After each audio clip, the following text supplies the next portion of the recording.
Olá, alunos, sejam bem-vindos a mais uma aula de ciências. Na aula de hoje iremos estudar o reino protista. Esse reino que é bastante diversificado e que tem como representantes os protozoários e as algas. Características gerais dos protistas. Os protistas são organismos eucariontes, ou seja, possuem núcleo celular. A maioria dos organismos é unicelular e microscópica. No entanto, há também a presença de organismos multicelulares e de organismos coloniais. A maioria é aquática, podendo também habitar ambientes terrestres úmidos. Apresentam organismos com nutrição heterotrófica e também nutrição autotrófica.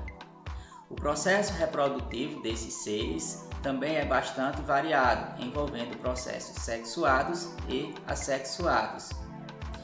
E eles também são organismos de vida livre ou vivem em simbiose, ou seja, associados a outros organismos.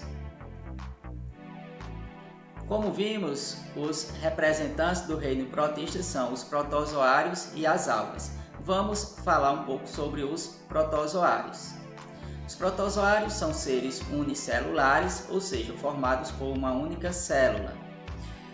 Habitam ambientes aquáticos, podendo também serem encontrados em locais úmidos.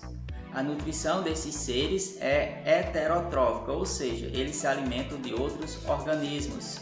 A reprodução dos protozoários é assexuada. Grupos de protozoários. Os protozoários eles podem ser classificados em grupos de acordo com o tipo de locomoção que cada um apresenta. Assim sendo, temos os protozoários esporozoários, são aqueles que não apresentam organelas de locomoção e são parasitas intracelulares. Como exemplo, podemos citar o Toxoplasma gondii, causador da doença chamada de toxoplasmose. Aí, na imagem, um exemplo desse protozoário. Os protozoários pseudópodes são aqueles que apresentam prolongamentos citoplasmáticos utilizados para a locomoção e captura de alimentos. Como exemplo, citamos a entamoeba histolítica, também conhecida popularmente por ameba, esse organismo destacado aí na imagem.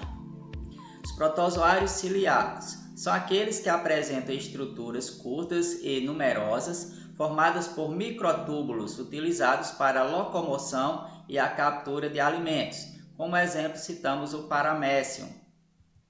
E os protozoários flagelados, que são aqueles que apresentam flagelos para a locomoção e captura de alimentos. Como exemplo, citamos o protozoário Trypanosoma cruzi. Esse protozoário muito conhecido é o causador da doença conhecida popularmente por doença de Chagas. Doença essa que nós iremos estudar em outras aulas. As algas. As algas constituem um grupo de organismos fotossintetizantes unicelulares ou multicelulares e que habitam ambientes aquáticos. As algas unicelulares, que vivem flutuando principalmente nas regiões mais superficiais dos corpos d'água, constituem o fitoplâncton e são importantes produtores das teias alimentares aquáticas. A reprodução das algas pode ser assexuada e também sexuada. A classificação das algas. Essa classificação se dá de acordo com a pigmentação que cada tipo de alga apresenta. Assim, elas são classificadas de acordo com os seguintes filos. O filo da clorofita, que são algas com coloração verde, que podem ser encontrados em diversos ambientes, como água doce, água salgada e também em ambiente terrestre. As faiofitas, que são algas de coloração parda, possuem apenas espécies marinhas. As rodofitas, que são algas de coloração avermelhada e em virtude da presença de uma substância chamada de ficobilina. Essas algas vivem em ambientes marinhos, de água doce e também em locais úmidos. As bacillariofitas, que são algas unicelulares ou coloniais, que vivem em ambientes aquáticos. As crisófitas, que são algas que apresentam coloração dourada e também organismos incolores. Euglenofita são as que vivem normalmente em água doce. E as dinofitas, que são algas que ocorrem em ambientes marinhos e também em ambientes de água doce. Bom, gente, assim finalizamos nossa aula. Espero que vocês tenham compreendido. Um forte abraço e até a próxima.